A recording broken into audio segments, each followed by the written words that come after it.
Hello friends, welcome to study circle. আজকে আমি class 9-এর জীবন বিজ্ঞান এবং পরিবেশ পরিচয় বই থেকে যে 3 নম্বর চ্যাপ্টারটা রয়েছে যৌগনিক প্রক্রিয়া, সেই চ্যাপ্টারটা সম্পর্কেই আলোচনা করছি। এবার পুরো চ্যাপ্টারটা একটা ভিডিওতে হবে না, কারণ এই চ্যাপ্টারটার অনেকগুলো পার্ট রয়েছে। তো আজকের ভিডিওটাতে আমি যে জিনিসগুলো পড়াবো সেটা প্রথম থেকে শেষ পর্যন্ত দেখে নিও।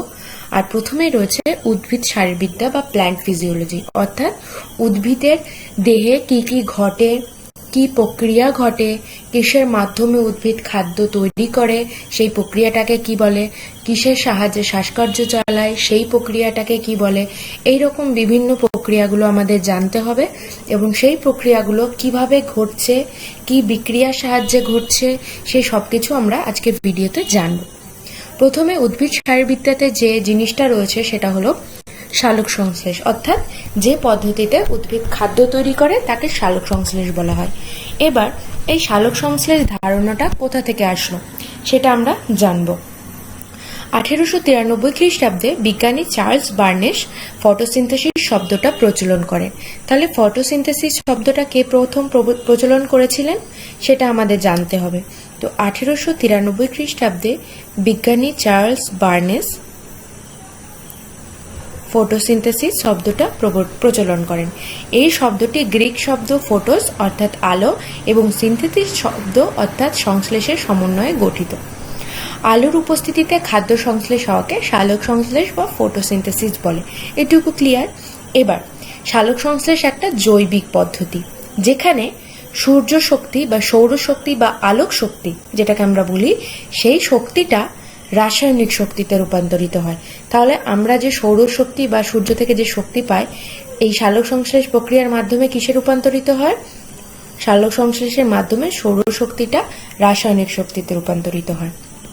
এবার এই যে সালোক সংশ্লেষ প্রক্রিয়ায় উৎপন্ন খাদ্যের মধ্যে, অর্থাৎ সালোক সংশ্লেষ প্রক্রিয়ায় যে খাবারটা তৈরি হয় সেটা শর্করা জাতীয় খাবার হয়।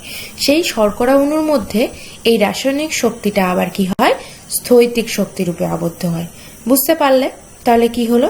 এখানে দুটো ঘটনা ঘটলো।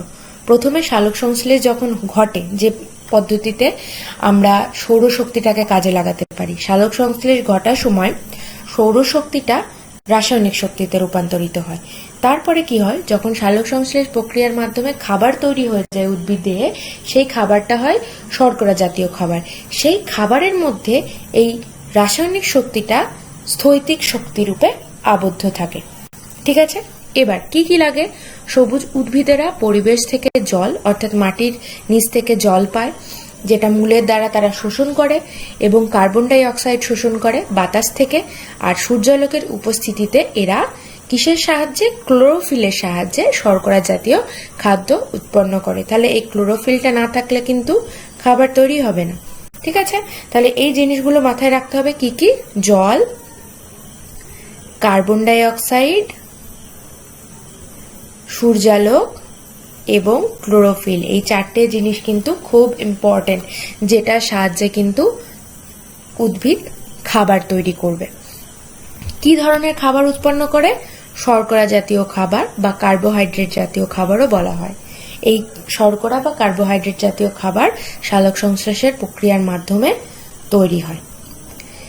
সবুজ উদ্ভিদেরা সূর্যালোকের উপস্থিতিতে খাদ্য সংশ্লেষ করে, যাকে বলা হয় সালোক সংশ্লেষ।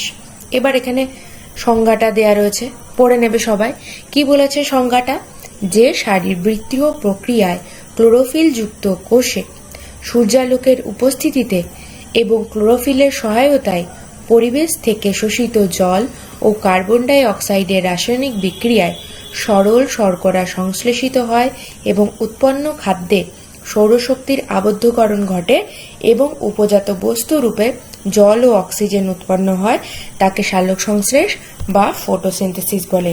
এই সংজ্ঞাটা মনে রাখলে এখান থেকে 3-4টে প্রশ্ন তোমরা পেরে যাবে। প্রথমে কি বলেছে? কোথায় সালোক সংশ্লেষ ঘটে? পাতার ক্লোরোফিল যুক্ত কোষে ঘটে।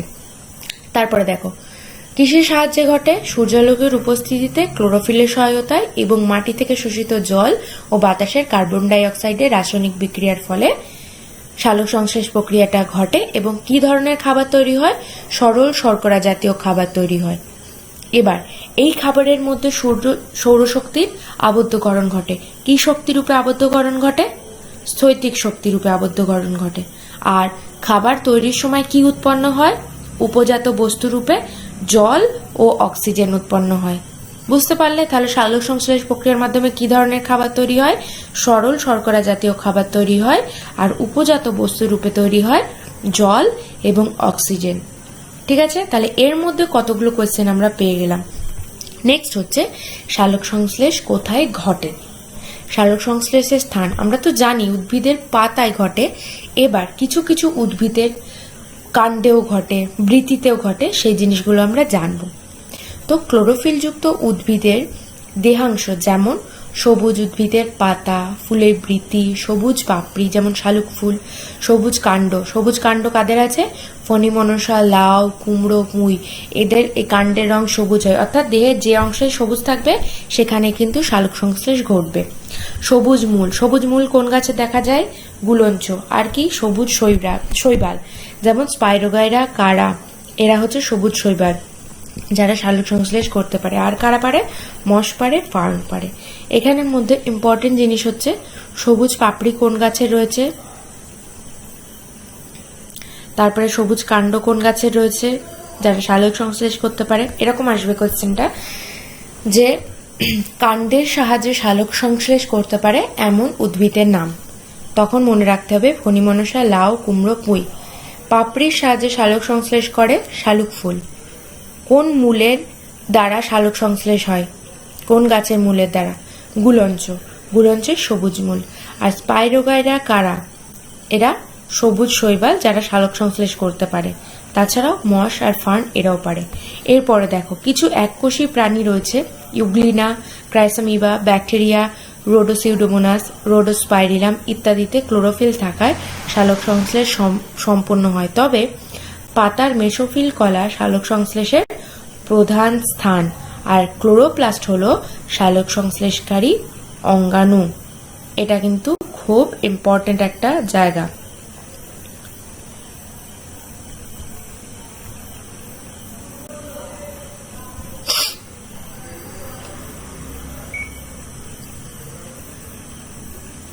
তাহলে পাতার মেসোফিল কলা সালোক সংশ্লেষের প্রধান স্থান, আর ক্লোরোপ্লাস্ট হলো সালোক সংশ্লেষকারী অঙ্গাণু। এরপরে হচ্ছে সালোক সংশ্লেষের উপাদানগুলো কি কি, অর্থাৎ এই যে প্রক্রিয়াটা ঘটছে সালোক সংশ্লেষ প্রক্রিয়াটা, সেখানে প্রধান উপাদান কি কি থাকে, তাছাড়া কোন উপাদান কম কম পরিমাণে লাগে, সেই সব জিনিসগুলো কিন্তু আমরা জানতে পারবো এই অংশটার থেকে। এবার দেখো প্রধান উপাদান হিসেবে কি থাকে, তোমরা নিজেরাই বলতে পারবে, যেগুলো না থাকলে সালোক সংশ্লেষ ঘটবে না। সেই 4টি উপাদান, যেটা হলো জল, কার্বন ডাই অক্সাইড, ক্লোরোফিল আর সূর্যালোক। এই ক্লোরোফিলটাকে বলা হয় রঞ্জক পদার্থ, যেখানে ক্লোরোফিল থাকে আর ক্যারোটিনয়েড থাকে। আর সাহায্যকারী উপাদান কি কি থাকে? এডিপি। এগুলোর ফুল ফর্ম মনে রাখতে হবে, ঠিক আছে? এগুলোর ফুল ফর্ম মনে রাখবে সবাই। এডিপি, যার full form adenosine diphosphate. NADP plus, nicotinamide, adenine dinucleotide phosphate. আর একটা হচ্ছে আরইউবিপি, যেটাকে বলা হয় রাইবিউলোজ বিসফসফেট। এগুলো হচ্ছে সাহায্যকারী উপাদান। এরপরে দেখো এই যে উপাদানগুলো আমরা জানলাম, প্রধান উপাদান 4টি আর সাহায্যকারী উপাদান, এদের কি ভূমিকা রয়েছে, মানে এই যে উপাদানগুলো সালোক সংশ্লেষ প্রক্রিয়ায় কাজে লাগে, কোনটা কি কাজে লাগে সেটা আমরা এখানে দেখব। প্রথমেই বলেছে কার্বন ডাই অক্সাইড, যার উৎস কোথা থেকে পায়? স্থলজ সবুজ উদ্ভিদ পরিবেশ থেকে পত্ররন্ধ্র দিয়ে ব্যাপন প্রক্রিয়ায় CO2 গ্যাস শোষণ করে। তাহলে কিসের মাধ্যমে শোষণ করে? পরিবেশ থেকে পত্ররন্ধ্র দিয়ে। কোন প্রক্রিয়ার মাধ্যমে? ব্যাপন প্রক্রিয়ার মাধ্যমে CO2 গ্যাস শোষণ করে। আর জল, এটা কিন্তু স্থলজ উদ্ভিদেরা। আর জলজ উদ্ভিদেরা জলে দ্রবীভূত CO2 নিমজ্জিত পাতার তল দিয়ে ব্যাপন প্রক্রিয়ায় শোষণ করে। তাহলে বুঝতে পারলে যে CO2 গ্যাসটা কোন উদ্ভিদ কিসের সাহায্যে শোষণ করে? স্থলজ উদ্ভিদেরা পত্ররন্ধ্র দিয়ে ব্যাপন প্রক্রিয়া CO2 গ্যাস শোষণ করে। জলজ উদ্ভিদেরা জলে দ্রবীভূত CO2 নিমজ্জিত পাতার তল দিয়ে ব্যাপন প্রক্রিয়ায় শোষণ করে। এরপরে বলছে সালোক সংশ্লেষে কার্বন ডাই অক্সাইডের ভূমিকা কি। কার্বন ডাই অক্সাইড সালোক সংশ্লেষের একটি প্রধান কাঁচামাল হিসেবে ব্যবহৃত হয়। সালোক সংশ্লেষের উৎপন্ন গ্লুকোজ, যার সংকেত হল C6H12O6। আসার মতো প্রশ্ন যে গ্লুকোজের সংকেত কি, C6H12O6। কার্বন ও অক্সিজেনের পরিবেশের কাঁচামাল হিসেবে, এক মিনিট, এখানে একটু লাইনচ্যুত হয়ে গেলাম। সালোক সংশ্লেষে উৎপন্ন গ্লুকোজের কার্বন ও অক্সিজেন পরিবেশের CO2 থেকে গৃহীত হয় এবং অঙ্গারাত্মীকরণ ঘটায়। তাহলে সালোক সংশ্লেষে কি উৎপন্ন হয় আমরা জানি, সরল শর্করা। এই সরল শর্করাটা কি, গ্লুকোজ। এই যে গ্লুকোজটা তৈরি হয় সালোক সংশ্লেষের মাধ্যমে, সেটা কিন্তু কার্বন ও অক্সিজেনের যে কাঁচামাল, কার্বন ও অক্সিজেনের যে বিক্রিয়াটা ঘটে, সেটা কিন্তু CO2 থেকেই গৃহীত হয়। মানে কার্বন ডাই অক্সাইড না থাকলে তো গ্লুকোজটা উৎপন্ন হবে না। দেখো গ্লুকোজের সংকেতেই বুঝতে পারবে যে CO2 carbon die oxide, CO রয়েছে, অক্সিজেনও রয়েছে। তো যদি কার্বন ডাই অক্সাইড না থাকে তাহলে সালোক সংশ্লেষের মাধ্যমে গ্লুকোজও তৈরি হবে না। তাই এটা কাঁচামাল হিসেবে ব্যবহৃত হয়। আর এই CO2 থাকার কারণেই কিন্তু অঙ্গারাত্মীকরণ ঘটতে পারে। ঠিক আছে, এরপরে কি, CO2 ব্যতিরেকে সালোক সংশ্লেষ সম্ভব নয়। বুঝতে পারলে তাহলে? এরপরে হচ্ছে জল। জলের সম্পর্কে কি বলছে, জলের উৎস কোথা থেকে পাচ্ছে গাছেরা? স্থলজ উদ্ভিদেরা মাটির কৈশিক জল মূলরম দিয়ে অভিস্রবণ প্রক্রিয়ায় শোষণ করে জাইলেম বাহিকার মাধ্যমে পাতায় সরবরাহ করে। এই একটা লাইনে কতগুলো কোয়েশ্চেন হতে পারে দেখো। প্রথমে হচ্ছে স্থলজ উদ্ভিদেরা মাটির কোন জল গ্রহণ করে? মাটির কৈশিক জল গ্রহণ করে। কিসের সাহায্যে? মূলরম দিয়ে। কোন প্রক্রিয়ায়? অভিস্রবণ প্রক্রিয়ায়। কি করে? শোষণ করে। কার মাধ্যমে শোষণ করে? জাইলেম বাহিকার মাধ্যমে শোষণ করে পাতায় সরবরাহ করে। তাহলে দেখছো প্রত্যেকটা লাইন কতটা ইম্পর্টেন্ট। কৈশিক জল মূলরম দিয়ে অভিস্রবণ প্রক্রিয়ায় জাইলেম বাহিকার মাধ্যমে পাতায় সরবরাহ করে। এবার দেখো, জলজ উদ্ভিদ জলাশয় থেকে দেহের নিমজ্জিত তল দিয়ে ব্যাপন প্রক্রিয়ায় জল শোষণ করে। তাহলে এখানে একটা পার্থক্য পেলাম। জলজ উদ্ভিদেরা কিন্তু অভিস্রবণ প্রক্রিয়ায় জল শোষণ করে না। কিসের মাধ্যমে করে? ব্যাপন প্রক্রিয়ায়। তাহলে দেখো, স্থলজ উদ্ভিদেরা পত্ররন্ধ্র দিয়ে ব্যাপন প্রক্রিয়ায় CO2 গ্যাস শোষণ করে। জলজ উদ্ভিদেরা নিমজ্জিত পাতার তল দিয়ে ব্যাপন প্রক্রিয়ায় CO2 শোষণ করে। জলের ক্ষেত্রে কি করে? স্থলজ উদ্ভিদেরা মাটির কৈশিক জল মূলরম দিয়ে অভিস্রবণ প্রক্রিয়ার মাধ্যমে শোষণ করে। কিসের মাধ্যমে? জাইলেম বাহিকার মাধ্যমে। আর জলজ উদ্ভিদেরা জলাশয় থেকে নিমজ্জিত যে বডি থাকে সেখান দিয়ে ব্যাপন প্রক্রিয়ায় জল শোষণ করে। তাহলে জলজ উদ্ভিদেরা CO2ও শোষণ করে ব্যাপন প্রক্রিয়ায়, আবার জলও শোষণ করে ব্যাপন প্রক্রিয়ায়। আর স্থলজ উদ্ভিদেরা কার্বন ডাই অক্সাইড শোষণ করে ব্যাপন প্রক্রিয়ায়, আর জল শোষণ করে অভিস্রবণ প্রক্রিয়ায়। এই পার্থক্যগুলো একটু একটু মনে রাখতে হবে কিন্তু। এরপরে পরাশ্রয়ী উদ্ভিদেরা বায়বীয় মূল দিয়ে বায়ুমণ্ডলের জলীয় বাষ্প শোষণ করে। আর পরাশ্রয়ী উদ্ভিদেরা কি করে? বায়বীয় মূল দিয়ে বায়ুমণ্ডলের জলীয় বাষ্প শোষণ করে। এরপরে চলে আসছি সালোক সংশ্লেষে জলের ভূমিকা কি। জল সালোক সংশ্লেষ প্রক্রিয়ার একটি অন্যতম কাঁচামাল। সালোক সংশ্লেষ প্রক্রিয়ার সময় জল বিশ্লিষ্ট হয়ে H+ ও OH- আয়ন উৎপন্ন করে। তাহলে জলের সংকেত কি আমরা জানি? H2O। সালোক সংশ্লেষ প্রক্রিয়ায় H2O-টা ভেঙে কি হয়ে যায়? একটা H+ হয়ে যায়, আর একটা H O এর সঙ্গে যুক্ত হয়ে OH- আয়ন তৈরি করে। এই OH- আয়নটা আবার কি করে?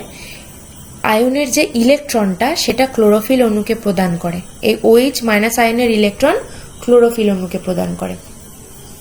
সালোক সংশ্লেষের অন্ধকার দশায় কার্বন ডাই অক্সাইডকে বিজারিত করার জন্য প্রয়োজনীয় হাইড্রোজেন জল বিশ্লিষ্ট হয়ে উৎপন্ন হয়। সালোক সংশ্লেষ প্রক্রিয়ায় উপজাত পদার্থ রূপে যে অক্সিজেন উৎপন্ন হয় তার উৎস হলো জল। তাহলে এই জল ছাড়া তো অক্সিজেন তৈরি হবে না, তাহলে সালোক সংশ্লেষ প্রক্রিয়াও ঘটবে না। বুঝতে পেরেছ? এরপরে আসছি সূর্যালোক। সূর্যালোকের উৎস কি? সালোকসংশ্লেষ প্রক্রিয়ার আলো একটি অপরিহার্য উপাদান। আলোর প্রধান উৎসই সূর্যালোক। সূর্যালোকের শক্তির উচ্চ শক্তির অদৃশ্য ফোটন কণা। তাহলে সূর্যালোক থেকে আমরা কি পাই? ফোটন কণা, যেটা আমরা অদৃশ্য, মানে আমরা দেখতে পাই না, তাই বলা হচ্ছে অদৃশ্য ফোটন কণা কিন্তু সূর্যালোক থেকে আমরা পাই, যা সালোক সংশ্লেষের সময় ক্লোরোফিলকে উত্তেজিত করে ও তেজময় করে তুলতে সাহায্য করে। তাহলে আমাদের বলতে পারি যে ফোটন কণার কাজ কি? ফোটন কণা কি করে? সালোক সংশ্লেষের সময় ক্লোরোফিলকে উত্তেজিত করে আর তেজময় করে তুলতে সক্ষম করে। এর ভূমিকা কি সালোক সংশ্লেষে সূর্যালোকের? ক্লোরোফিল কণাকে সক্রিয় করা এবং সালোক সংশ্লেষ প্রক্রিয়ায় প্রয়োজনীয় শক্তি প্রদান করা। সৌরশক্তি রাসায়নিক শক্তিতে রূপান্তরিত হয়ে অ্যাডিনোসিন ট্রাইফসফেট অণুর মধ্যে আবদ্ধ হয়। তারপরে রাসায়নিক শক্তি এটিপি, যেটা সালোক সংশ্লেষ প্রক্রিয়ায় শক্তির যোগান দেয় এবং শর্করা জাতীয় খাদ্যের মাধ্যমে স্থৈতিক শক্তি রূপে বর্তমান থাকে। তারপরে সৌরশক্তি কোষস্থ এডিপি অ্যাডিনোসিন ডাইফসফেটকে উচ্চ শক্তি সম্পন্ন এটিপিতে পরিণত হতে সাহায্য করে। সালোক সংশ্লেষের সময় এডিপি থেকে এটিপি উৎপন্ন হওয়াকে ফটোসিনথেটিক ফসফোরাইলেশন বলা হয়। তাহলে ফটোসিনথেসিস ফসফোরাইলেশন কি সেটা একটু দেখে নিতে হবে। সালোক সংশ্লেষের সময় এডিপি অর্থাৎ অ্যাডিনোসিন ডাইফসফেট থেকে এটিপি অর্থাৎ অ্যাডিনোসিন ট্রাইফসফেট উৎপন্ন হওয়াকে ফটোসিনথেটিক ফসফোরাইলেশন বলে। বিক্রিয়াটা দেখে নাও। সৌরশক্তি থেকে কি আসছে? অদৃশ্য ফোটন কণা, এখানে নাম দিয়েছে P700।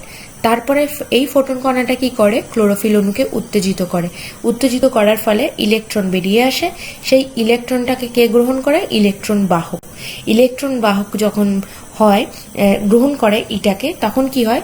এডিপি থেকে এটিপি তৈরি হয়, যেটা ইলেকট্রন বাহক আবার গ্রহণ করে নেয়। এই ঘটনাটাকেই বলা হচ্ছে ফটোসিনথেটিক ফসফোরাইলেশন। এরপরে চলে আসছি সালোক সংশ্লেষীয় রঞ্জক কি।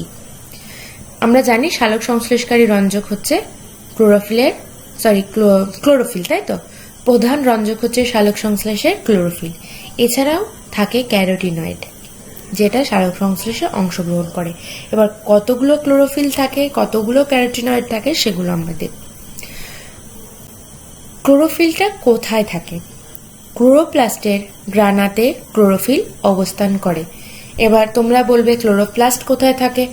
তো যারা এই চ্যাপ্টারটা পড়ছো, এর আগেও একটা চ্যাপ্টার ছিল যেখানে কোষের সম্পর্কে অনেক ডিটেলসে বলা আছে। সেই চ্যাপ্টারটা যদি না পড়ে থাকো, আমার ভিডিও দেওয়া থাকবে সেই চ্যাপ্টারে, তোমরা একবার গিয়ে দেখে নেবে যে কোষ যে টপিকটা, সেই টপিকের মধ্যেই সব জিনিসগুলো ডিটেলসে থাকবে। তো ক্লোরোপ্লাস্টটা কোথায় থাকে, সেই ক্লোরোপ্লাস্টের গানাতে ক্লোরোফিল থাকে, সেটা ওখানে ডিটেলসে জানতে পারবে।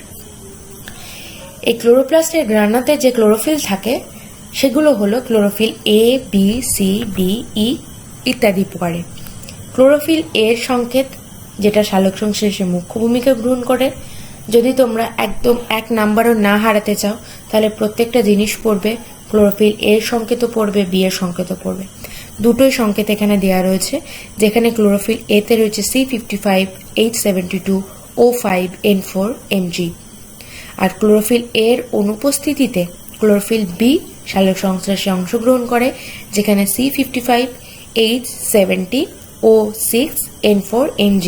শুধু H আর O এর পার্থক্য, ক্লোরোফিল এ তে H থাকে 2 অণু বেশি, যেখানে 72, আর অক্সিজেন থাকে 1 অণু কম। আর ক্লোরোফিল বি তে অক্সিজেন থাকে 1 অণু বেশি আর H থাকে 2 অণু কম। ঠিক আছে, এটা একটু দেখে নিও। ক্লোরোফিলের ভূমিকা কি? ক্লোরোফিল সূর্যালোকের অদৃশ্য ফোটন কণা বা কোয়ান্টাম শোষণ করে সক্রিয় হয় এবং শোষিত জলকে হাইড্রোজেন ও হাইড্রক্সিল আয়নে বিশ্লিষ্ট করে। তাহলে ক্লোরোফিলের মেন কাজ হচ্ছে H2O কে হাইড্রোজেন ও হাইড্রক্সিল আয়নে বিশ্লিষ্ট করা। হাইড্রোজেন হচ্ছে H+, হাইড্রক্সিল আয়নকে বলা হয় OH-। সুতরাং সালোক সংশ্লেষে ক্লোরোফিলের ভূমিকা হলো সৌরশক্তি শোষণ করে সেই শক্তিকে রাসায়নিক শক্তিতে পরিণত করা এবং জলের আয়নীকরণ ঘটানো। তাহলে কাজ কি ক্লোরোফিলের?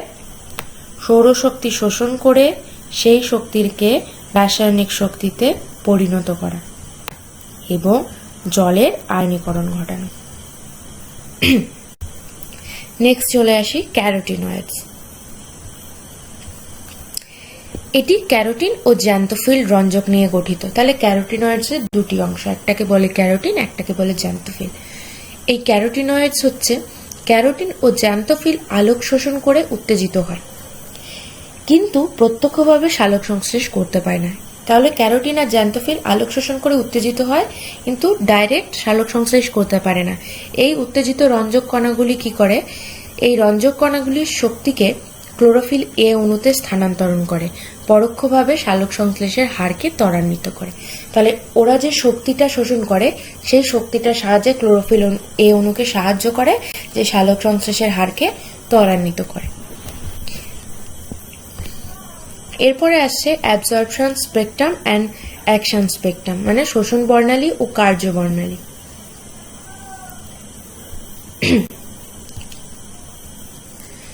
সালোক সংশ্লেষের দৃশ্যমান অংশকে প্রিজমের ভিতর দিয়ে প্রসারিত করলে তা 7টি বর্ণে আলাদা হয়ে যায়, যেটাকে আমরা জানি বেনিয়া সহকলা: বেগুনি, আসমানি নীল, নীল, সবুজ হলুদ, কমলা ও লাল। বর্ণালীর সব অংশই কোনো একটি রঞ্জক সমানভাবে শোষণ করতে পারে না। বর্ণালী বীক্ষণ যন্ত্রের সাহায্যে, বর্ণালী বীক্ষণ যন্ত্রের নাম কি? বর্ণালী বীক্ষণ যন্ত্রের নাম হচ্ছে স্পেকট্রোস্কোপ, যার সাহায্যে কোনো দৃশ্যমান আলোক বর্ণালীর কোন অংশ কি পরিমাণ শোষণ করে তা জানা যায়। কোনো একটি রঞ্জক যেমন ক্লোরোফিল এ দৃশ্যমান আলোক বর্ণালীর পৃথক পৃথক তরঙ্গ দৈর্ঘ্যের আলোক যে অংশ শোষণ করে তা হলো ওই রঞ্জক শোষণ বর্ণালী। এবং বর্ণালী বীক্ষণ যন্ত্রের সাহায্যে জানা গেছে ক্লোরোফিল এ এবং বি বর্ণালী নীল, বেগুনি ও লাল অংশই অধিক শোষণ করে।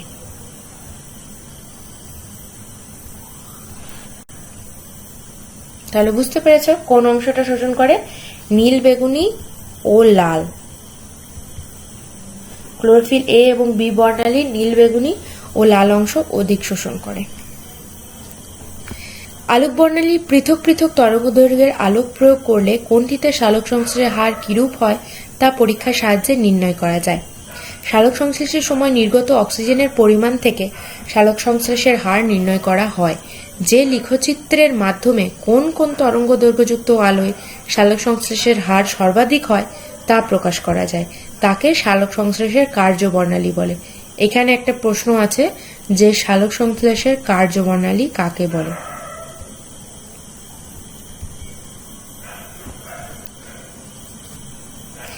যে লেখচিত্রের মাধ্যমে কোন কোন তরঙ্গ দৈর্ঘ্যযুক্ত আলোয় সালোক সংশ্লেষের হার সর্বাধিক হয় তা প্রকাশ করা হয়, তাকে সালোক সংশ্লেষের কার্যবর্ণালী বলে।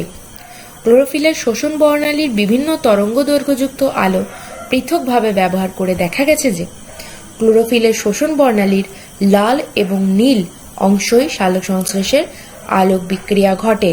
তাহলে ক্লোরোফিলের শোষণ বর্ণালীর কোন অংশে সালোক সংশ্লেষের আলোক বিক্রিয়া ঘটে? লাল বর্ণালীতে আর নীল বর্ণালীতে। এই অংশই কিন্তু সালোক সংশ্লেষের আলোক বিক্রিয়া ঘটে। তাই বর্ণালীর নীল ও লাল অংশকে সালোক সংশ্লেষের কার্যবর্ণালী বলা হয়। তাহলে সালোক সংশ্লেষের কার্যবর্ণালী কাকে বলা হয়? যে লেখচিত্রের মাধ্যমে কোন কোন তরঙ্গ দৈর্ঘ্যযুক্ত আলোয় সালোক সংশ্লেষের হার সর্বাধিক হয় তা প্রকাশ করা হয়, তাকে সালোক সংশ্লেষের কার্যবর্ণালী বলে। তার সঙ্গেই আমরা লিখব যে বর্ণালীর নীল ও লাল অংশই হলো সালোক সংশ্লেষের কার্যবর্ণালী। ঠিক আছে, এখান থেকে এই কটা কোয়েশ্চেন রয়েছে যেগুলো আমি লাল লাল করে দাগিয়ে দিয়েছি। নেক্সট চলে আসছে শোষণ বর্ণালী আর কার্যবর্ণালীর মধ্যে পার্থক্য। খুব ইম্পর্টেন্ট কোয়েশ্চেন কিন্তু। যেহেতু কম্পিটিশন অনেক টাফ, এখন সবাই কিন্তু ভালো রেজাল্ট করছে, কারণ সবাই জানে যে আমাদের কি পড়তে হবে। প্রচুর এমসিকিউ, প্রচুর কোয়েশ্চেনের স্টক তোমরা পেয়ে যাচ্ছ। তার জন্য এগুলো, যে জিনিসগুলো হয়তো আগের দিনে কোয়েশ্চেন আসেনি, অ্যাভয়েড করে গেছে সবাই, এখন কিন্তু সেখান থেকেও কোয়েশ্চেন আসতে পারে। তাই আমাদের সব জানতে হবে। শুধু কি প্রশ্ন আসবে সেগুলোর উপর ভিত্তি করে পড়লে হবে না, আমাদের পুরোটা জানতে হবে, তাহলে কোনো কিছু তোমরা ভুলবে না। শোষণ বর্ণালী হলো আলোক বর্ণালী যে তরঙ্গ দৈর্ঘ্যের আলো কোনো একটি রঞ্জক শোষণ করে তাকে সেই রঞ্জকের শোষণ বর্ণালী বলে। আর আলোক বর্ণালীর যে তরঙ্গদৈর্ঘ্যের আলোতে সালোক সংশ্লেষ প্রক্রিয়াটি সবচেয়ে বেশি সক্রিয় হয় বা সালোক সংশ্লেষের হার সর্বাধিক হয় তাকে সালোক সংশ্লেষের কার্যবর্ণালী বলে। বুঝতে পেরেছ?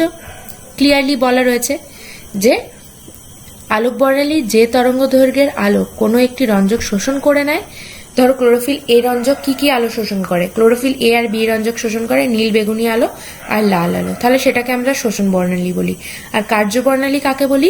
যে তরঙ্গদৈর্ঘ্যের আলোতে সালোক সংশ্লেষের হার সর্বাধিক, যেমন আমরা পড়লাম নীল আলোতে এবং লাল আলোতে সালোক সংশ্লেষ সব থেকে ভালো হয়, আলোক বিক্রিয়ায় ঘটে, তাহলে সেটাকে আমরা কার্যবর্ণালী বলি। এরপরে কি বলছে? সংখ্যা। কোনো রঞ্জকের শোষণ বর্ণালীর সংখ্যা এক বা একাধিক হতে পারে। আর সালোক সংশ্লেষের কার্যবর্ণালীর সংখ্যা দুটি, আলোক বর্ণালীর লাল ও নীল, এই দুটি। তাহলে কার্যবর্ণালী কটা? দুটো, একটা হচ্ছে নীল আর একটা লাল। আর শোষণ বর্ণালী কতগুলো? এক বা একাধিক হতে পারে।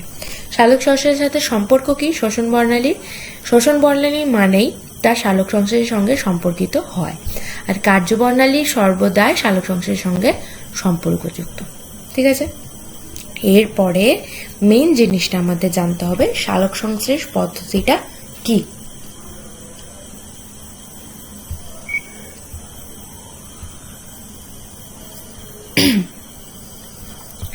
সালোক সংশ্লেষ একটি শারীরবৃত্তীয় জটিল প্রক্রিয়া। সালোক সংশ্লেষের সময় বায়ুমণ্ডলের কার্বন ডাই অক্সাইড পত্ররন্ধ্রের মাধ্যমে পাতায় প্রবেশ করার পর সূর্যালোকের উপস্থিতিতে ক্লোরোফিলের সহায়তায় জল ও কার্বন ডাই অক্সাইডের রাসায়নিক বিক্রিয়ায় শর্করা জাতীয় পদার্থের সৃষ্টি হয়। আসলে সালোক সংশ্লেষ একটি জারণ বিজারণ প্রক্রিয়া। তাহলে যদি অপশানে থাকে সালোক সংশ্লেষ একটা কি ধরনের প্রক্রিয়া? জারণ বিজারণ প্রক্রিয়া, যেখানে জল জারিত হয়ে অক্সিজেন মুক্ত করে এবং কার্বন ডাই অক্সাইড বিজারিত হয়ে শর্করা প্রস্তুত করে। তাহলে দেখো এখানে কিন্তু একটা কনসেপ্ট বলে দেয়া রয়েছে যে পাতার মাধ্যমে কি করে? বায়ুমণ্ডল থেকে কার্বন ডাই অক্সাইড গ্রহণ করে। স্থলজ উদ্ভিদের ক্ষেত্রে এখানে বলা রয়েছে ওভারঅল। তো আমরা জানি জলজ উদ্ভিদেরা কি করে। তো আমরা একটু আগেই পড়লাম কোন উদ্ভিদ কিভাবে কোন জিনিসটা তার বডিতে নেয়, পাতার মাধ্যমে নেয়। জলজ উদ্ভিদেরাও পাতার তলদেশ থেকে ব্যাপন প্রক্রিয়ার মাধ্যমে কার্বন ডাই অক্সাইড শোষণ করে। স্থলজ উদ্ভিদেরা মাটির থেকে কৈশিক জল অভিস্রবণ প্রক্রিয়ার মাধ্যমে বডিতে শোষণ করে, আর জলজ উদ্ভিদেরা ব্যাপন প্রক্রিয়ার মাধ্যমে জল শোষণ করে। এই জিনিসগুলো তো আমরা আগে পড়লাম। এখানে যেটা বলছে যে সালোক সংশ্লেষ একটা কি ধরনের প্রক্রিয়া? জারণ বিজারণ প্রক্রিয়া। এরপরে দেখো সালোক সংশ্লেষকে আমরা জারণ বিজারণ প্রক্রিয়া বলবো কেন? কারণ সালোক সংশ্লেষ প্রক্রিয়ার মাধ্যমে জল কি হয়? জলটা জারিত হয়, জল জারিত হয়ে অক্সিজেন মুক্ত হয়। ঠিক তেমনি কার্বন ডাই অক্সাইডটা তখন বিজারিত হয়ে শর্করা প্রস্তুত করে। তার জন্য এই দুটো ঘটনা ঘটে বলে একে জারণ বিজারণ প্রক্রিয়া বলা হয়। ঠিক আছে, এবার বিক্রিয়াটা দেখে নাও। প্রথমে 6 অণু কার্বন ডাই অক্সাইড আর 12 অণু জলের মধ্যে বিক্রিয়া করছে। এখানে কি বলেছে? জল জারিত হয়ে অক্সিজেন মুক্ত করে। তাহলে 12 অণু জলটা জারিত হয়ে ক অণু অক্সিজেন মুক্ত করছে? 6 অণু। দেখো 12 অণু জল 6 অণু অক্সিজেন মুক্ত করছে। ঠিক তেমনি কার্বন ডাই অক্সাইড বিজারিত হয়ে কি করে? শর্করা প্রস্তুত করে। কত অণু? 6 অণু কার্বন ডাই অক্সাইড বিজারিত হয়ে শর্করা প্রস্তুত করে 1 অণু। দেখো গ্লুকোজ আছে কত অণু? 1 অণু। C6H12O6, তার আগে কোনো সংখ্যা নেই, তাহলে আমাদের জানতে হবে যে 1 অণু শর্করা তৈরি করে। তাহলে 1 অণু শর্করা তৈরি করতে কত অণু কার্বন ডাই অক্সাইড লাগে? 6 অণু কার্বন ডাই অক্সাইড লাগে। আর 6 অণু অক্সিজেন তৈরি করতে কত অণু জল লাগে? 12 অণু জল লাগে। আমরা তাহলে বলবো 1 অণু অক্সিজেন তৈরি করতে কত অণু জল লাগবে? 2 অণু জল লাগবে না? এই জিনিসগুলো পরীক্ষায় আসতে পারে। ঠিক আছে, আর এই গ্লুকোজ বা শর্করা, সরল শর্করা এবং অক্সিজেন ছাড়াও আর একটা জিনিস তৈরি হয় 6 অণু জল। তাহলে দেখো এই যে 6 অণু জলটা ছিল, এই 6 অণু জল থেকে 6 অণু অক্সিজেন তৈরি হলো আর 6 অণু জল বাইরে পড়ে থাকলো।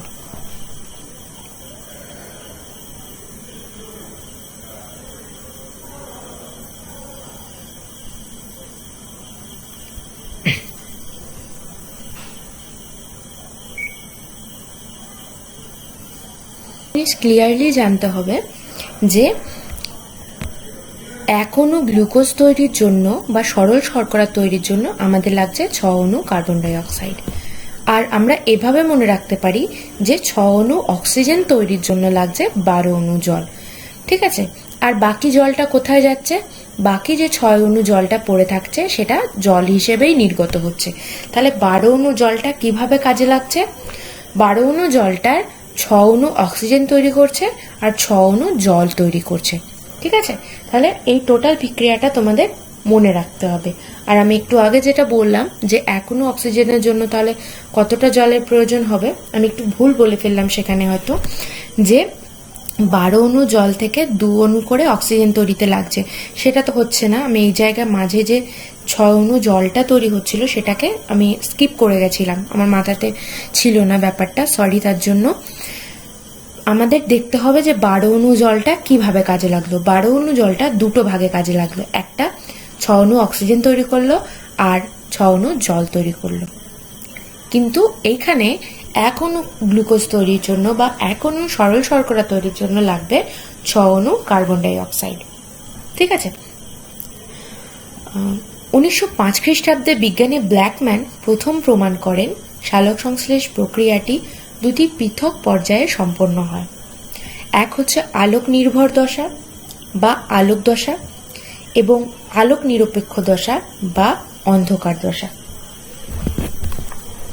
কি বলেছে? 1905 খ্রিস্টাব্দে বিজ্ঞানী ব্ল্যাকম্যান প্রমাণ করেন সালোক সংশ্লেষ প্রক্রিয়াটি দুটো পৃথক পর্যায়ে হয়। একটা আলোক নির্ভর দশা, যাকে আমরা আলোক দশা বলি, আর একটা আলোক নিরপেক্ষ দশা, যাকে কি বলি? অন্ধকার দশা বলা হয়। এবার এই আলোক নির্ভর দশাটা কি? সালোক সংশ্লেষের আলোক দশা সূর্যালোকের উপস্থিতিতে ক্লোরোপ্লাস্টের গ্রানার মধ্যে সম্পন্ন হয়। এই দশাটি আলোর উপস্থিতিতে ঘটে বলে সালোক সংশ্লেষের এই পর্যায়টি আলোক রাসায়নিক বিক্রিয়া নামে পরিচিত। তাহলে এই আলোক বিক্রিয়াটা কোথায় ঘটে? আলোক বিক্রিয়াটা ঘটে ক্লোরোপ্লাস্টের গ্রানার মধ্যে। আলোক বিক্রিয়ার প্রধান উপাদান হলো সূর্যালোক, জল, ক্লোরোফিল। এছাড়াও এনএডিপি, এডিপি এ দুটোরও প্রয়োজন হয়। তাহলে এই আলোক নির্ভর দশাটার আর অন্ধকার দশা, এই দুটি পর্যায় সালোক সংশ্লেষে উপস্থিত, সেটা কে প্রমাণ করেন? বিজ্ঞানী ব্ল্যাকম্যান। কত সালে প্রমাণ করেন? 1905 খ্রিস্টাব্দে। আলোক নির্ভর দশায় কোথায় ঘটে? আলোক নির্ভর দশা ক্লোরোপ্লাস্টের গ্রানার মধ্যে সম্পন্ন হয়। আর এই দশাটার প্রধান উপাদানগুলো কি কি? আলোক বিক্রিয়া দশার প্রধান উপাদান হলো সূর্যালোক, জল, ক্লোরোফিল। আর কি কি লাগে? এনএডিপি প্লাস এবং এডিপি। এরপর দেখো সূর্যালোক আবদ্ধকরণ। সালোক সংশ্লেষের সূচনায় ক্লোরোফিল সূর্যালোক শোষণ করে, সৌরশক্তি সংগ্রহ করে। দুটি ফটোসিস্টেম বা আলোকতন্ত্র, ফটোসিস্টেম 1 এবং ফটোসিস্টেম 2 বলা হয়, সূর্যালোকের বিভিন্ন তরঙ্গদৈর্ঘ্য শোষণ করে। আলোক শক্তি হারভেস্টিং অঞ্চলের যে কোনো স্থানে শোষিত হতে পারে। ফটোসিস্টেম দ্বয়ে প্রাথমিক কাজ হলো আলোক শক্তি শোষণ করে তাকে রাসায়নিক শক্তিতে রূপান্তরিত করা। তাহলে এই যে ফটোসিস্টেম 1 আর ফটোসিস্টেম 2, এদের কাজ কি? এদের প্রাথমিক কাজ হলো আলোক শক্তিকে শোষণ করে তাকে রাসায়নিক শক্তি বা এটিপিতে রূপান্তরিত করা। আর কোথায় শোষণ করবে আলোক শক্তিটাকে? হারভেস্টিং অঞ্চলের যে কোনো স্থানে শোষণ করবে। এবার দেখো PS1, যেটাকে আমরা ফটোসিস্টেম 1 বলি, এর অবস্থান হলো থাইলাকয়েড মেমব্রেনের বহি অংশ এবং PS1 এর বিক্রিয়া কেন্দ্রে ক্লোরোফিল P700 উপস্থিত। খুব ইম্পর্টেন্ট জিনিস এগুলো, এখান থেকে ছোট ছোট কোয়েশ্চেন আসবে যেগুলো হয়তো কেউ পড়বেই না, স্কিপ করে তোমরা চলে যাবে এই টার্মগুলো দেখে যেখানে আর কি আছে, কিন্তু এখান থেকে কোয়েশ্চেন আসার মতো। PS1 এর অবস্থান কোথায়? থাইলাকয়েড মেমব্রেনের বহি অংশে। আর PS1 এর বিক্রিয়ার কেন্দ্রে কি থাকে? Chlorophyll P700। তাহলে ক্লোরোফিল P700 কোন ফটোসিস্টেমের মধ্যে থাকে? PS1 এর মধ্যে। আর PS2 তে কি থাকে? P680। এটি কোথায় থাকে? থাইলাকয়েডের অন্ত অংশে। তাহলে PS1 থাকে থাইলাকয়েডের মেমব্রেনের বহি অংশে, PS2 থাকে থাইলাকয়েড মেমব্রেনের অন্ত অংশে। PS1 এ থাকে P700, PS2 তে থাকে P680। এই ক্লোরোফিল সক্রিয়করণ কিভাবে ঘটছে? এই পর্যায়ের প্রধান কাজ সৌরশক্তির শোষণ এবং সংগ্রহ। ক্লোরোফিল সূর্যালোকের অসংখ্য সূক্ষ্ম অদৃশ্য ফোটন বা কোয়ান্টাম শোষণ করে সক্রিয় উত্তেজিত হয়ে ওঠে এবং উত্তেজিত ক্লোরোফিলের বাইরের কক্ষ থেকে একটি ইলেকট্রন বেরিয়ে যায়। নিষ্ক্রিয় ক্লোরোফিল সূর্যালোকের ফোটন কণা গ্রহণ করে, ফলে উত্তেজিত হয় এবং সেখান থেকে একটা ইলেকট্রন বাইরে বেরিয়ে যায়। সক্রিয় হয় ক্লোরোফিল আর একটা ইলেকট্রন বাইরে বেরিয়ে যায়। জলের আলোক বিশ্লেষণ। সক্রিয় ক্লোরোফিল কোষস্থ জলকে প্রথমে কি হয়, নিষ্ক্রিয় ক্লোরোফিল আছে পাতাতে, সেটা সূর্যালোকের ফোটন কণা গ্রহণ করলো। ফোটন কণা কি করে, ওই ক্লোরোফিলটাকে উত্তেজিত করে। ক্লোরোফিলটাকে উত্তেজিত করার সঙ্গে সঙ্গে সেটা সক্রিয় ক্লোরোফিলে তৈরি হলো বা পরিণত হলো, আর যেই ক্লোরোফিলটা সক্রিয় হলো সেখান থেকে একটা ইলেকট্রন বাইরে বেরিয়ে গেল। এইবার এই ইলেকট্রনটা কি করবে, ক্লোরোফিলের মধ্যে যে জল থাকবে, কোষস্থ জল, সেটাকে ভাঙবে, দিয়ে ভেঙে হাইড্রোজেন প্লাস এবং হাইড্রোক্সিল মাইনাস আয়নে বিশ্লেষিত করবে।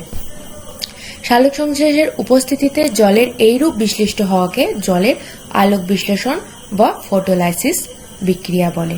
ঠিক আছে, বুঝতে পেরেছ? সূর্যালোকের উপস্থিতিতে বা সূর্যালোকের ক্লোরোফিলের উপস্থিতিতে জলের এইরূপ বিশ্লিষ্ট হওয়াকে জলের আলোক বিশ্লেষণ বা ফটোলাইসিস বলে। তাহলে বলতে পারো আলোক বিশ্লেষণ কি বা ফটোলাইসিস কাকে বলে? জলের আলোক বিশ্লেষণ কি বা ফটোলাইসিস কাকে বলে? বুঝতে পেরেছো কাকে বলে? সক্রিয় ক্লোরোফিল কোষস্থ জলকে হাইড্রোজেন আয়ন অর্থাৎ H+ আয়ন এবং হাইড্রক্সিল আয়ন বা H- আয়নে বিশ্লিষ্ট করে। সূর্যালোকের উপস্থিতিতে জলের এইরূপ বিশ্লিষ্টকরণকেই বলা হয় আলোক বিশ্লেষণ বা ফটোলাইসিস। বিজ্ঞানী রবিন হিল এর নাম অনুসারে একে হিল বিক্রিয়াও বলা হয়। তাহলে হিল বিক্রিয়া কাকে বলে? জলের আলোক বিশ্লেষণ বা ফটোলাইসিসকেও কিন্তু হিল বিক্রিয়া বলা হয়। খুব ইম্পর্টেন্ট কোয়েশ্চেন, হিল বিক্রিয়া কাকে বলে, কে নামকরণ করেন? বিজ্ঞানী রবিন হিল জলের আলোক বিশ্লেষণ বা ফটোলাইসিসকে 1990 খ্রিস্টাব্দে নামকরণ করেন হিল বিক্রিয়া। দেখো, 4 অণু জল সূর্যালোকের সক্রিয় ক্লোরোফিলের সহায়তায় 4H+ এবং 4OH- এ পরিণত হয়। বুঝতে পেরেছ? কি করেছে দেখো এখানে, মানে হাইড্রোজেন কতগুলো আছে? 8টা। তাহলে এখানে 4টে হাইড্রোজেন H+ আর এখানেও 4টে হাইড্রোজেন OH- এর ক্ষেত্রে, আর অক্সিজেন তো 4টে রয়েছে। বুঝতে পেরেছ? এরপরে দেখো NAD+ এর বিজারণ, রিডাকশন অফ NAD+। ফটোলাইসিস পর্যায়ে ভেঙে যাওয়া হাইড্রোজেন, এই যে আগের যে ঘটনাটা ঘটলো, এই পর্যায়ে ভেঙে যাওয়া হাইড্রোজেন আয়ন পাতার কোষে অবস্থিত, মানে H+ আয়নটা পাতার কোষে যে NAD+ থাকে, NAD+ এর full form nicotinamide adenine dinucleotide phosphate.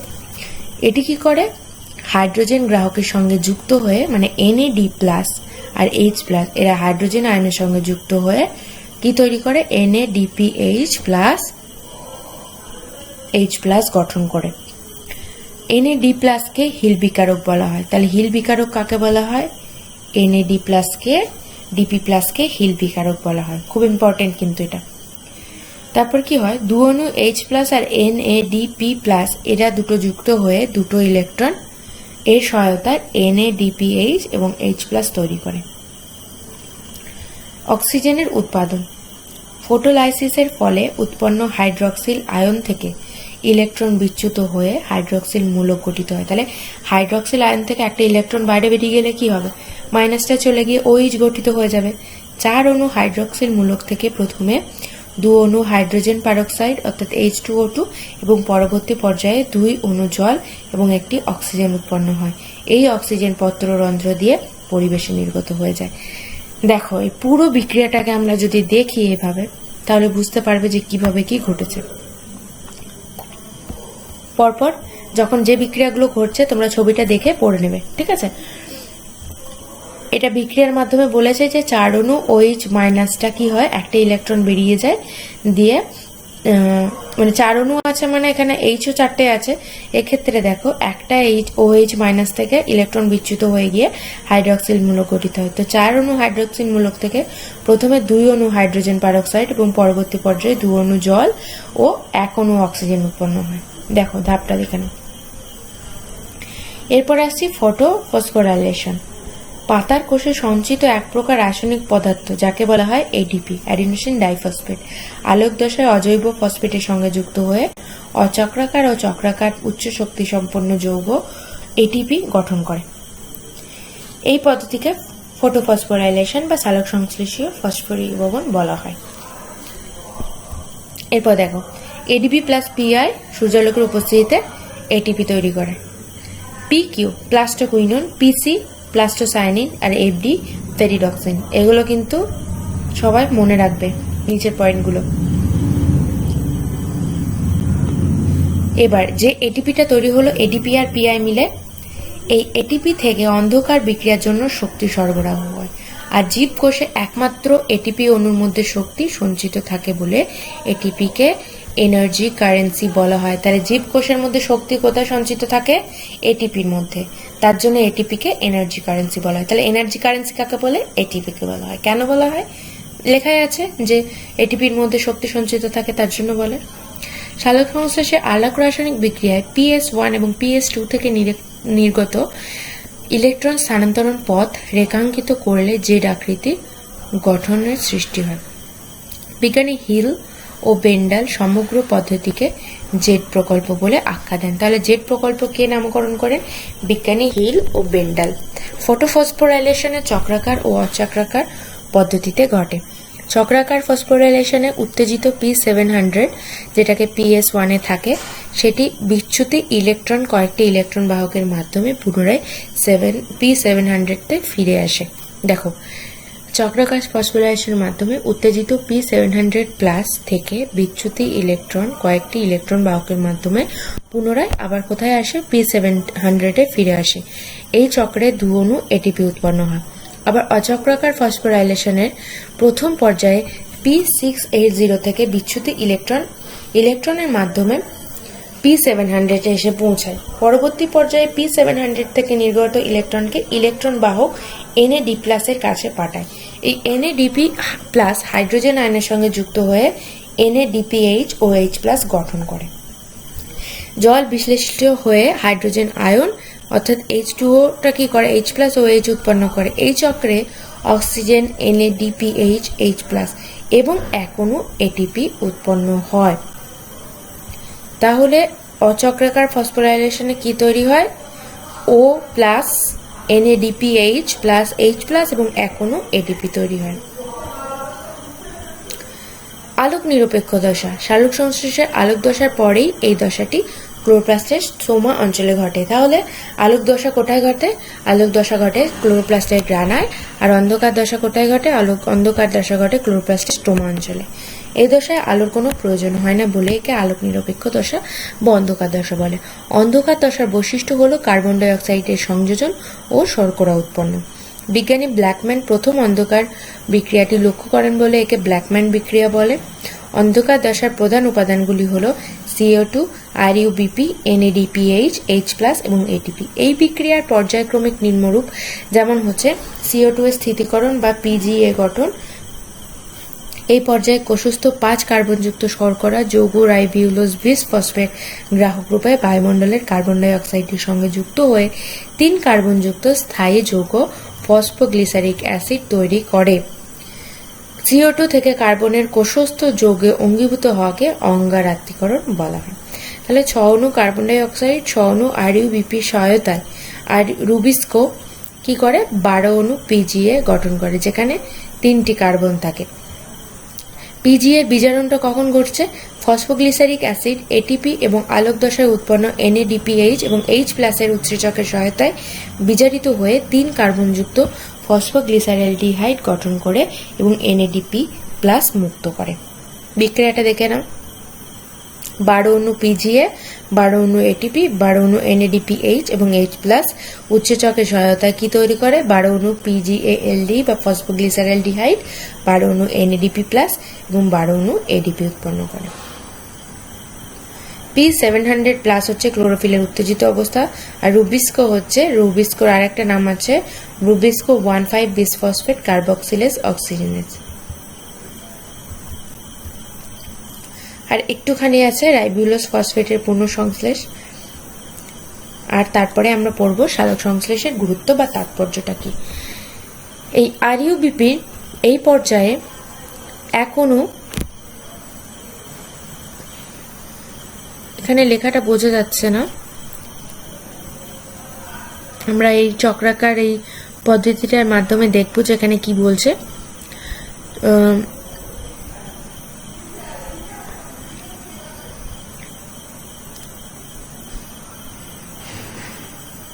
আচ্ছা, এটা কেলভিন সাইকেল, ঠিক আছে। এটাকে বলা হয় রাইবোলোজ বিসফসফেটের পুনঃসংশ্লেষকে বলা হয় কেলভিন সাইকেল। এখানে কি হয়,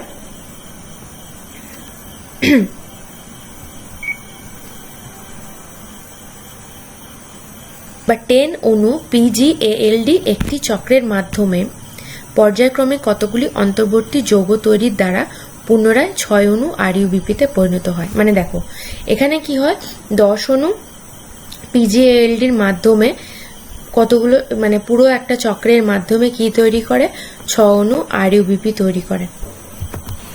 এই দেখো 6 অণু আরইউবিপি তৈরি করে। এই বিজ্ঞানী এই যে ঘটনাটাকে, এটাকে বলেছেন কেলভিন সাইকেল। যেহেতু বিজ্ঞানী কেলভিন নামকরণ করে তাই এই ঘটনার নাম হয় কেলভিন চক্র।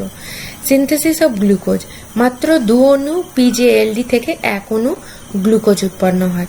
তাহলে 2 অণু PgALD থেকে 1 অণু গ্লুকোজ উৎপন্ন হয়। পরে এই গ্লুকোজ জল বিয়োজনের মাধ্যমে শ্বেতসার উৎপন্ন করে, যা সঞ্চয়ী অঙ্গে জমা হয়। আর অন্ধকার বিক্রিয়ায় উৎপন্ন পদার্থগুলো কি, গ্লুকোজ, NADP+ এবং ADP। এরপরে দেখো আলোক দশা আর আলোক নিরপেক্ষ দশার মধ্যে পার্থক্য কি। আলোক দশা সূর্যালোকের উপস্থিতিতে ঘটে, আলোক নিরপেক্ষ দশায় সূর্যালোকের প্রয়োজন হয় না। আলোক দশা কি হয়, ক্লোরোফিলের প্লাস্টিডের গ্রানায় সম্পন্ন হয়। আলোক নিরপেক্ষ দশায় প্লাস্টিডের স্ট্রোমায় সম্পন্ন হয়। আলোক দশার ক্ষেত্রে ATP এবং NADPH এবং H+ সংশ্লেষিত হয়।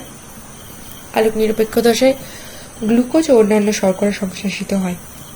আলোক দশায় ফটোলাইসিসের মাধ্যমে অক্সিজেন উৎপন্ন হয়, আলোক নিরপেক্ষ দশায় অক্সিজেন উৎপন্ন হয় না। এরপরে দেখো সালোক সংশ্লেষের তাৎপর্য কি। জীবজগতের জীবনের অস্তিত্ব বজায় রাখতে অবশ্যই সালোক সংশ্লেষ প্রক্রিয়া গুরুত্ব রয়েছে। সমগ্র জীবজগৎ অর্থাৎ উদ্ভিদ থেকে শুরু করে প্রাণীকুল এমনকি মানুষ পর্যন্ত সালোক সংশ্লেষের উপর প্রত্যক্ষ কিংবা পরোক্ষভাবে নির্ভরশীল। সৌরশক্তির আবদ্ধকরণ এবং খাদ্যের স্থৈতিক শক্তিতে রূপান্তরিত। সূর্যের সকল শক্তির মূল উৎস, একমাত্র সবুজ উদ্ভিদেরাই পারে সৌরশক্তিকে আবদ্ধ করে বিভিন্ন জৈবিক কাজে ব্যবহার করতে। সালোক সংশ্লেষের সময় সবুজ উদ্ভিদ সৌরশক্তিকে রাসায়নিক শক্তিতে রূপান্তরিত করে এবং এটিপি অণুর মধ্যে আবদ্ধ করে। পরে সেই শক্তি উৎপন্ন খাদ্যের মধ্যে স্থৈতিক শক্তি রূপে সঞ্চিত হয়। প্রাণীকুল সবুজ উদ্ভিদ থেকে খাদ্যের মাধ্যমে শক্তি সংগ্রহ করে, অর্থাৎ গৃহীত খাদ্য মস্তত্ব স্থৈতিক শক্তি প্রাণীদের দেহকোষে খাদ্যের জারণ প্রক্রিয়ায় গতিশক্তি উৎপন্ন করে। মানে প্রথমে কি করে, সৌরশক্তির মাধ্যমে সালোক সংশ্লেষ প্রক্রিয়ায় প্রথমে রাসায়নিক শক্তিতে রূপান্তরিত হয় সৌরশক্তিটা, তারপরে যখন খাবার তৈরি হয় বা শর্করা জাতীয় খাবার তৈরি হয় তার মধ্যে রাসায়নিক শক্তিটা থাকে স্থৈতিক শক্তি রূপে। আবার যখন প্রাণীকুল সেই স্থৈতিক শক্তিটা গ্রহণ করে তখন সেটা তৈরি হয় যান্ত্রিক শক্তিতে বা গতিশক্তিতে। এই গতিশক্তি জীবদেহের বিভিন্ন জৈবনিক ক্রিয়াকে নিয়ন্ত্রিত করে। এইভাবে প্রত্যক্ষ বা পরোক্ষভাবে সবুজ উদ্ভিদ পৃথিবীর সমস্ত প্রাণীর শক্তির যোগান দেয়। 180 গ্রাম গ্লুকোজ অর্থাৎ প্রতি গ্রাম অণু গ্লুকোজে 686 কিলোক্যালোরি সৌরশক্তি স্থৈতিক শক্তিরূপে আবদ্ধ ঘটে। এটা খুব ইম্পর্টেন্ট। 180 গ্রাম গ্লুকোজ অর্থাৎ প্রতি গ্রাম অণু গ্লুকোজে 686 কিলোক্যালোরি সৌরশক্তি স্থৈতিক শক্তিরূপে আবদ্ধ থাকে। O2 এবং CO2-র ভারসাম্য। বায়ুমণ্ডলে অক্সিজেনের পরিমাণ 20.60% এবং কার্বন ডাই অক্সাইডের পরিমাণ 0.03%। এই দুটো মনে রাখবে, অক্সিজেনের পরিমাণ আর কার্বন ডাই অক্সাইডের পরিমাণ কত বায়ুমণ্ডলে। জীবকুল দিন রাত্রি শ্বসনের জন্য অক্সিজেন গ্রহণ করে এবং কার্বন ডাই অক্সাইড ত্যাগ করে, ফলে বায়ুমণ্ডলের অক্সিজেনের পরিমাণ কমে যায় এবং কার্বন ডাই অক্সাইডের পরিমাণ বেড়ে যায়। কিন্তু উদ্ভিদকুল সালোকসংশ্লেষ প্রক্রিয়ার মাধ্যমে বায়ুমণ্ডল থেকে কার্বন ডাই অক্সাইড গ্রহণ করে এবং অক্সিজেন ত্যাগ করে বায়ুর O2 এবং CO2 ভারসাম্য বজায় রাখে। বুঝতে পেরেছ?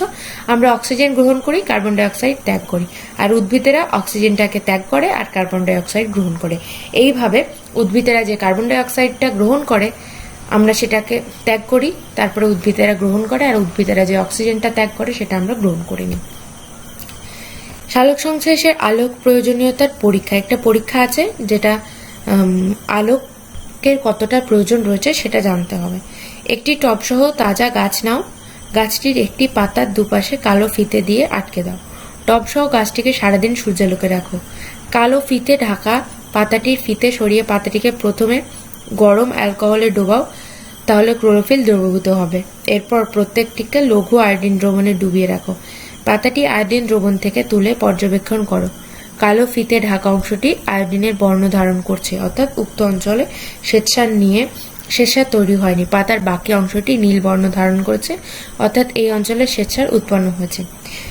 দেখো, শ্বেতসার আয়োডিনের সংস্পর্শে নীল বর্ণ ধারণ করে। এখান থেকে একটা প্রশ্ন আসতে পারে যে শ্বেতসার আয়োডিনের সংস্পর্শে আসলে কি বর্ণ ধারণ করে। তার থেকে সিদ্ধান্তে আসা যায় সালোকসংশ্লেষের আলো অপরিহার্য। এই জিনিসটা তোমরা বাড়িতে করবে না, অবশ্যই স্কুলের স্যার ম্যাডাম তোমাদের এটা করিয়ে দেবেন। এটা একটা পরীক্ষা যেটা হাতে কলমে করতে হবে। সালোকসংশ্লেষের যে গোটা বিষয়টা যতটুকু অংশ তোমাদের বইয়ে আছে সেটা সবটাই পড়িয়ে দিলাম। এখান থেকে কি ধরনের প্রশ্ন আসতে পারে, কি কি প্রশ্ন হবে সেগুলো আমি লাল কালি দিয়ে আন্ডারলাইন করে দিয়েছি। তোমরা সেগুলো খাতায় নোট করে নিও ছোট ছোট করে, সেগুলো তোমরা পড়বে। নেক্সট দিন আমি তোমাদের পরের অংশটা পড়িয়ে দেবো, যেটা হচ্ছে খনিজ পুষ্টি। আর কোনো একটা ভিডিওতে তোমাদের সালোকসংশ্লেষের যে কোয়েশ্চেনগুলো সেগুলো তোমাদের দিয়ে দেবো, তোমরা দেখে নিও। ঠিক আছে? প্রশ্নের সঙ্গে উত্তরও দেওয়া থাকবে। আর নেক্সট দিন ভিডিওতে তোমাদের থাকবে মিনারেল নিউট্রিশন বা খনিজ পুষ্টি। আজকের ভিডিও এখানেই শেষ করছি। তোমাদের ভিডিও ভালো লাগলে তোমরা লাইক করো আর আমাকে কমেন্ট করো। তোমাদের ভিডিওর কোন অংশটা অসুবিধা হচ্ছে সেটা আমি আবার আলাদাভাবে ভিডিও বানিয়ে বলে দেবো। আর অনেক বেশি বেশি করে সবার সঙ্গে শেয়ার করো, যাতে তোমরা গ্রুপ স্টাডি করতে পারো, বন্ধুদের সঙ্গে আলোচনা করে পড়তে পারো। অন্য বন্ধু হয়তো একটা টপিক বুঝতে পেরেছে যেটা তুমি বুঝতে পারোনি, সে তোমাকে একটু বলে দিতে পারবে। আবার তুমি যেটা বুঝতে পেরেছো তুমি তাকে বলে দিতে পারবে। এভাবে আলোচনাও করতে পারো ভিডিওগুলো দেখে।